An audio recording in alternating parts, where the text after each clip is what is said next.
చచ్చిపోవాలి. చంపేస్తాను నా కొడుకల్లారు. ఇంకోసారి ఆ మాట మాట్లాడారంటే పార్కులకి సినిమాలకి ఓయో రూములకి తిరగడం మీరు ప్రేమ అనుకుంటారా? కాలేయడం చెయ్యడం కుదిరితే ఇంకేదో చేయడం, గంట అరగంట కలిసి ఉండడం మీరు ప్రేమ అనుకుంటున్నారు. అది ప్రేమ కాదు. నాలా మర్చిపోకుండా బతకడం రా ప్రేమ అంటే. రేయ్, పెళ్ళైన అమ్మాయి వెంట పడేవాడు ప్రేమికుడు కాదురా.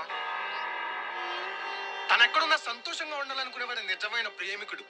చూడి అబ్బా, నేను ప్రేమించిన పిల్ల నా పక్కనుంటే సంతోషం గాని ఇంకెవడో పక్కనుంటే సంతోషం ఏంట్రా?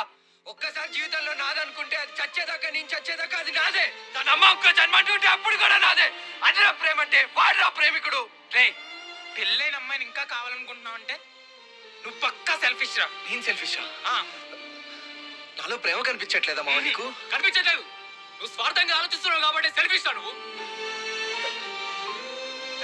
అరే, నువ్వైనా చెప్పరా నేను సెల్ఫిష్ కాదని? నువ్వైనా చెప్పరా. అంటే ఆ పిల్ల జీవితం నాశనం చేద్దాం అనుకున్నా సెల్ఫిష్ కాదా బావా? నువ్వు కూడా అదే అంటున్నావారా? అందరం చెప్తున్నాం కదరా, నువ్వు సెల్ఫిష్ రా. సెల్ఫిష్ నువ్వు.